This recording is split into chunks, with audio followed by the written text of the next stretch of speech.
What's going on, everybody? Welcome back to another episode of Ball with MTG. This is your host, Malcolm the GOAT, back with another More Than a Grind edition. I'm starting to really like to do these things, just to get in the studio with people, talk about their passions, different things that they are passionate about. So yeah, it's just been a really good time doing these More Than a Grinds. Hopefully you guys like it. If you guys want to see more, make sure you like, comment, and subscribe this video. Share this video with everybody that you know, because we're going up. We're only going up. This episode, I got a very special guest, a musician, about to lock in, longtime friend, so it's gonna be a good one. But before we get started, Buzzsprout. Yes, I'm bringing up Buzzsprout again. Buzzsprout is an amazing resource you can use to start your own podcast. It'll help you get all of your podcasts streamed out to all the major streaming services such as Apple Podcasts, Spotify, and iHeartRadio. I have a link in the description below. So you can go and click on that and enter for a chance to win a $20 Amazon gift card. Buzzsprout. Get on that. But More Than a Grind edition of Ball with MTG starts now.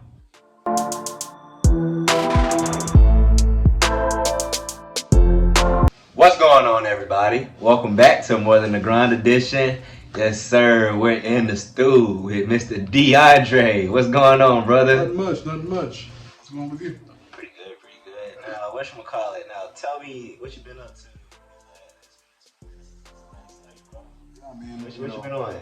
College, and then, quarantine happened, and then everything just went quiet, But, I'm still, doing the whole music thing, How's that going for you? I heard you release some demos.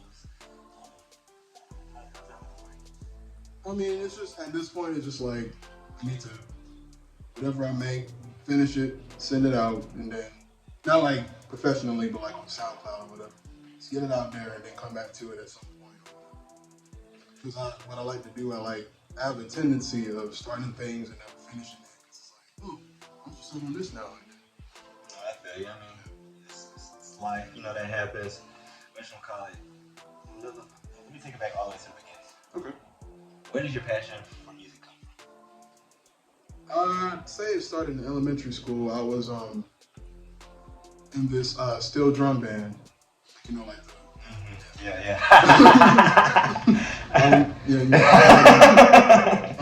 Doing the whole shebang. Yeah, and we just started. What really made it fun is that we played a lot of popular music, like back then, like Soulja. We played Soulja Boy, Alicia Keys, and all of that. So that was cool. And that's what really got me into music in the first place. But then middle school came, and I was randomly put into this piano class. I'm like, man, it's like I don't know if I'm gonna pass this class because I don't really play piano. This stuff is hard. I don't understand music. I can't read music. And then, but what kept me in it was like one day I heard this song on the radio, and I sat at the piano and I started trying to figure it out on my own. I'm like, oh, okay, so I can play these cool songs on the piano. I was like, okay, that's cool. So then, throughout middle school, I kept the class going, and by the time 8th grade came around, that's when I was like, okay, I want to start making my own music. Now that I've learned how to play all these other songs, now it's time to start writing my own music. So, high school, I didn't really have any music classes until senior year, but I was still kind of trying to do my own thing, trying to find my own sound, and then. You only asked how did it start. Yeah, you can give me the full story, bro. But yeah, people want to hear this. Yeah, so high school ended, then college came, and I was like, okay, I want to major in music. This is what I really want to do. I really want to understand what I'm doing with my music instead of just doing whatever. So, even just that first semester, I've already learned a whole lot. And I'm like, okay, now this is really, really, really, really what I want to do. So, just every year I just try to study other songs or whatever to, so I can learn, more things. And now here I am just trying to put my music out there for people to actually digest. Once you say you tapped into your own sound, did more confidence come? Yes, personally, but not confidence to where I was ready to show everybody what it was. I could show a couple close friends and stuff. But I don't think it was really ready. I don't think it was at that level. Everyone needs to hear this. Now, in the beginning of college, I was kind of in that mindset, but then like 2 years later, I started listening back to my stuff. I'm like, I was What's wrong with it, man?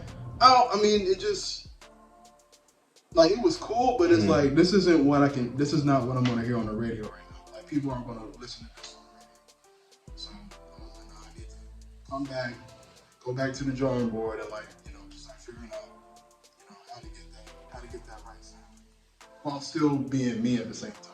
So. For sure. How have you stayed yourself? Because being in music, you can easily go off track. Oh, how have you remained yourself throughout this whole entire process? Well, it's funny. The thing is, I didn't really. It's more of instead of like staying the same, it's more of like evolving. Because when I first started, I just listened to. Before I even got into music, I used to just listen to R&B and hip hop because that's what my parents listened to. So I thought, okay, this is what I'm supposed to listen to. But then I just decided to like listen to other songs, and I'm like, okay, pop is good too. Rock is a little cool. And then, so when I first started music, I was just listening to mainly like pop and all of that. But then I realized that,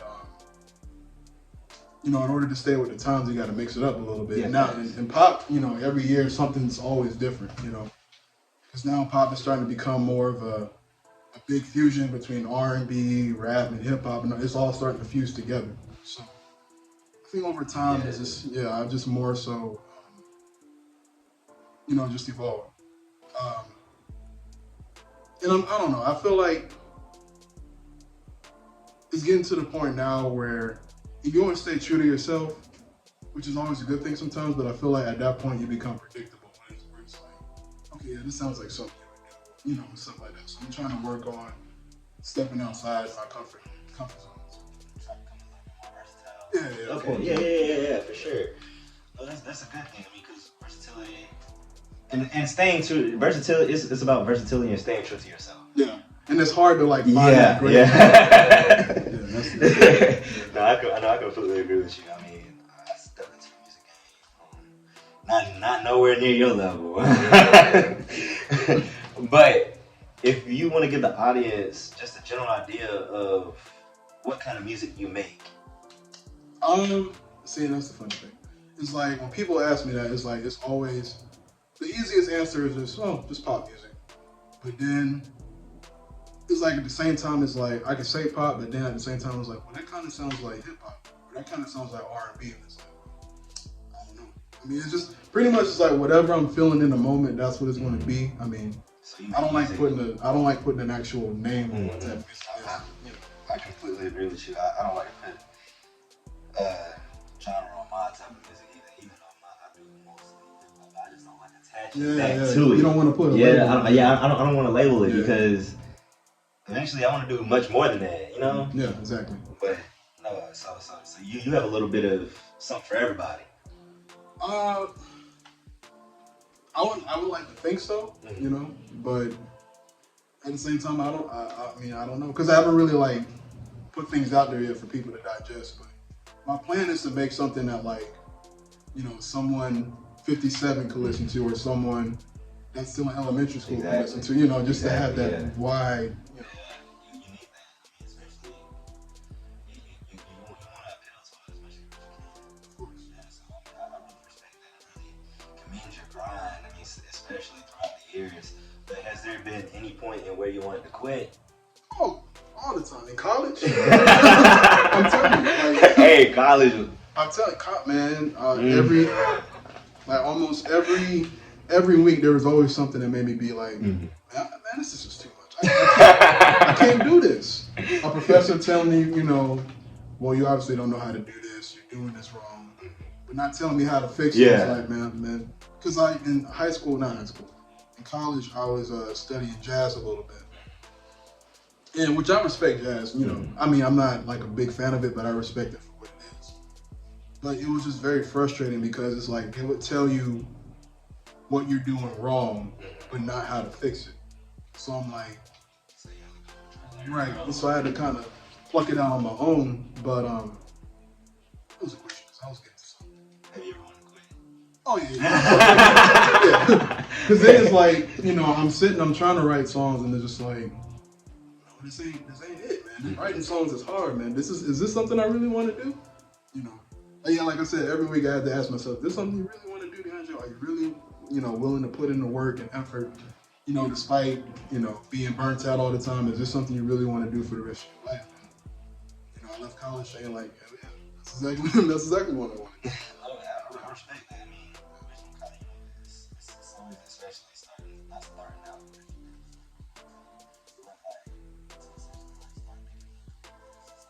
Yeah, that's To start off. Yeah. To start off. But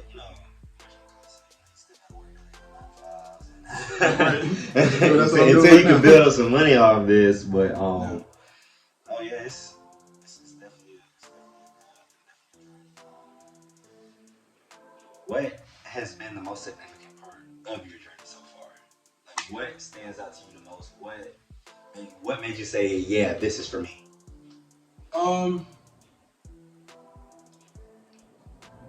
I want to say it was back when I first started, like, I guess when I made my first complete song, and I listened back to it, I'm like, this is me? Like, did I really just make this? Like, I can actually, listen to this all day, and that's exactly what I did. I had my own little playlist of all the songs I wrote. Hey, that's good. That's good. Everyone asked me, have you heard that new album by so-and-so? I'm like, no. Because all I got on repeat is just the music that I wrote, because it's like, it's kind of like,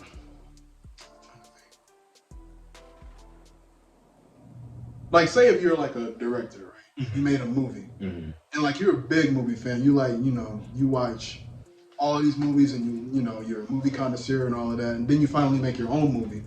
It's like, well, I mean, I'm here now. Like I can make my own. I know how to make my own movies now. So why watch other movies when I can make my own? And that's kind of how I felt about music. But then after a while, I realized that you're not going to get any further until you start opening yourself up more.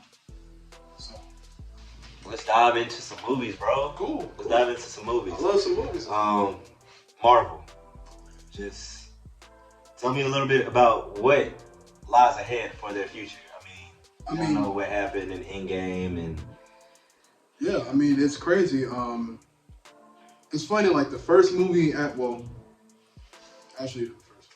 so the first movie last year was supposed to be Black Widow, but of course, because of COVID-19, they kept pushing it back. Hopefully we'll get it this year, but hopefully here's COVID.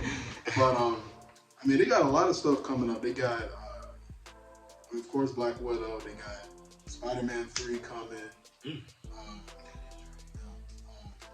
And then they got some new properties coming too, like Shang-Chi. I don't know much about that character. He's supposed to be like a martial artist or whatever. The Immortals. I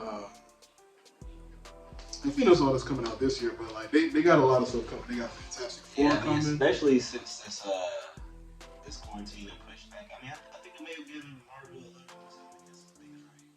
bit. Yeah, I mean, I feel like even though, because like Kevin Feige, which is like he's kind of like I feel like he plans things out way ahead of time. Because like we only know about 1 year, but he already has it. Oh yeah. So I feel like even when like the COVID thing hit, like it was like, okay, we're gonna have to delay Black Widow, but it's like, yeah, let's still keep working on all of this and all of this. Exactly. We can rewrite this. We got time to do that. Because they're getting ready to dominate another 10 years. Oh yeah. Yeah, they're about to do it again. I mean, even like when and it's still terrible that Chadwick Boseman passed away. The guy who is Yeah. No, of course. That honestly, I mean, that was shocking. I mean, not shocking, but yes, shocking. But like, it was just like one of those like WTF moments. Because no one ever knew. Yeah. It was like, yo, like it kind of had to stop what you were doing and just like kind of take that in. It made sense though. Yeah. Because like there's a picture that came out sometime in April, sometime in the summer, early summer. He was at some type of event or whatever, and he looked like his face was just and everybody. I mean, looking back at previous pictures, you could you could tell, but we just didn't know. Like with that, maybe he was losing weight. Or something. Exactly. Yeah, because affiliated with Marvel. No telling what they got them doing to fulfill a role. Mm-hmm. But no, yeah, it was just one of those moments there where you just had to like kind of just sit back and like, whoa. Yeah, just like, wait a minute. Yeah, no, that's exactly how I reacted once I saw that news like on Twitter. Yeah. I was like, yo, this can't be true. Right, it can't be. No, yeah, it was like him and Kobe and just a long line of people King Von, a lot of people last year that just passed away that like you had to kind of like just take a step back. Right, yeah. And you're like, whoa, them? Like, really? Yeah, like, so, Chadwick Boseman is definitely on that list. Like, he was shocking so much. Like, that shocked me. That was probably one of the most shocking things of 2020. One of the most shocking deaths, even though we had a lot of them. We had a lot of them. Yeah, but no, that was one of them, like, just unexpected. But see, the crazy thing about that is, like, they still said, because the whole question after he passed away was like, okay, so what's going to happen with Black Panther? Are they going to find somebody else to replace him, or, you know, are they just going to kill him off in a movie? But they said that they're not going to recast him. So, do you know how they're going to? I honestly don't know. Like, to me, I think the fact that they're not going to recast him, I feel like, and see, this one makes me want to go into conspiracy mode. I feel like maybe they knew that he was sick. Maybe they didn't know it was cancer, but maybe they knew it was something. So maybe they created because I mean, Marvel's Marvel. Yeah, next level. They're next level. So they came up probably with like 3 different scenarios. I'm like, okay, so say he can't film this movie, we can go this route instead of going this route. Oh yeah. So thinking it was like one of those things, or maybe they're just like, well, we don't really need him to tell this story, which is surprising.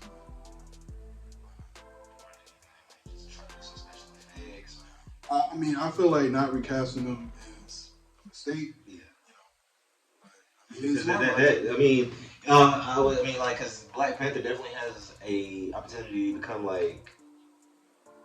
He can be like the new Spider-Man. And he kind of already has become that. Like, exactly. I mean, we all know how big of an impact that first Black Panther was. Yeah. I mean, I saw the movie like 3 or 4 times. Same. with different people. With different people.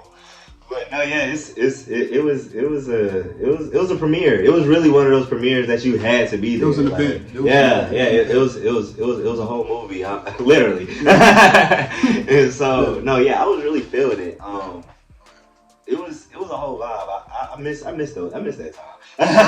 Me too. Because it was that was like the first like big taste of like blackness, like on Marvel on a big screen. On a big screen. Yeah. And so I really wonder how they're gonna, because I'm definitely gonna tune in to Black. Who isn't gonna turn to Black Panther 2? Everybody's gonna see that. But I definitely want to see what route they're gonna take. Yeah. You do bring up some great conspiracy theories. Marvel always thinking ahead. So I didn't even think about that. So Marvel, yeah, they're always thinking ahead, constantly trying to figure out what to do, like just in case something does happen. So you're completely right. But yeah, they got a lot of big stuff. I mean, they're releasing stuff on Disney Plus now. Yeah. Like WandaVision just dropped last week, and they're gonna have Falcon and the Winter Soldier released sometime in March. So it's like March. Yeah, this March. Okay. So I'm really hoping, because what I'm starting to think is, because what I really like, because when they released Wonder Woman on HBO Max and in theaters, it made me think, okay, they're going to do the same thing for Black Widow. They're going to release it on Disney Plus and maybe in some theaters all over. But they said, no, we ain't doing that, fam. We said we still releasing it in the theaters. So, do you think people will come out and see these movies? I mean, see, the thing is like, I know, because I think the reason why they're not putting it on Disney Plus is because of what happened to Mulan, because they put Mulan on Disney Plus for that premium access thing. Didn't perform well, so. And I know they put a lot of money into Black Widow, so they don't want to lose that money. But it's like, we don't know when. I mean, vaccines are going out right now, but it's like, is it going to be enough to open up theaters? Because theaters are shut; they're not making money. Yeah, theaters. I don't know if theaters will ever come back. Yeah. Theaters are still closed. I don't know if they'll ever come back. Yes, theaters are still closed. So, I mean, definitely. I mean, if they do want to open back up, they do need to bring some like the Marvel movies and other great production companies. They need to come out there first, just to get people back in rotation. I don't know what the movie theater would do in order to like social distance. I think what they were doing before, from what I've heard, when they were kind of reopening. They did. Yeah, they did reopen for a second. They did reopen for a second. They did. I think they had it like every. They had you spaced out like maybe 3-4 seats apart or whatever. So you couldn't take your girls to the movie? No, I mean like. If you came with someone to the movies, I think you can sit together, but it's like in terms of like other people that come there, I think it's like every other third seat or whatever. But and then they have like hand sanitizer stations. Okay. Instead of you making your own drink, they'll make the drink for you. Yeah, see, I didn't go to the movie theaters when they had opened back up for that short set time, just because I just didn't know what was gonna go on. Now, if they would have stayed open, or maybe just a little bit longer, maybe I've been interested in going to see a movie or two. Because the last movie I saw was Queen and Slim, and that was December of 2019. Ooh. It's a little over a year. That is, wow. Queen and Slim did come out 2019. Yeah, that is true. Wow. It's been, I can't even remember the last movie I saw, bro. It's been so long. I can't remember the last movie I saw. Was it Endgame, maybe? Was it Endgame? That was one of the last movies I saw. That's one of the. That might be. It might be. That was 2019. Yeah. And the funny thing was that 2019 was such a big year for movies. Yeah, and then 2020 came, and I was really excited for what was in store. You know, I mean, even I'm this is a sports podcast, so I was really like inclined to see Space Jam 2. It was supposed to come out. Yeah, I think it was supposed to come out last summer. Yeah, but now it's pushed back to this summer. And it's also coming on HBO Max. Really? Oh yeah, you know LeBron. He got that deal with HBO. So because he got a couple of his shows on HBO already. Oh, for real? Yeah. He has his own like my little podcast, but on a much bigger platform. It's called The Shop, which you just it's like a barbershop. Just go, just talk about what we talk about in a barbershop. Because we not gonna tell y'all what we talking about. It's funny though, like going to a barbershop. It's always been an experience for me because it's like, especially when you're little, because it's like when you go in there, first of all you're scared. Because it's like you don't know what haircut you want. You just because usually you go with your dad and it's like just go on Caesar or whatever. Low cut. Just do a low cut and call it a day. And then they be putting the alcohol on you and all that stuff. You don't know how to act. I used to hate getting my hair cut when I was growing up. Me too. Especially back in elementary school. What you call it? I already knew when my aunt used to come pick me up. I already knew where we was going. I was like, yo, we about to get a haircut. Oh no,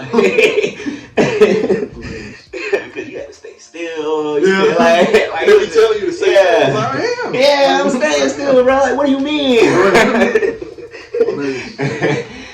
Oh man, then sometimes that razor would hurt just a little. I mean, and you're a kid, so your skin's a little bit more sensitive. Yep. So yeah, I mean, growing up, I love it now. To me, I still kind of like because I haven't settled on a barber that I go to. I used to, but they keep moving and all that stuff. So it's like you go in there, it's like you look around, it's like, well, I guess I'll sit down. And then there's always that one guy that's like, hey man, trying to get a cut. I'm like, you don't want to go to him. But then it's like I've never been here before, so it's like, okay. There's always that one guy in the shop that don't ever have any customers. He's always that one dude in the chair just talking to everybody. He's like, I wonder why he ain't got. It was one time. It was recently. Went to the shop. My barber wasn't in there, and I was kind of in a rush. Yes. And it was the guy that usually don't get no customers. No, I got you, bro. And I was like, yo, do I go to him? Right. And I went to him. It was that dog. I needed one that bad. I need one now, matter of fact. But man, I'm not going to him.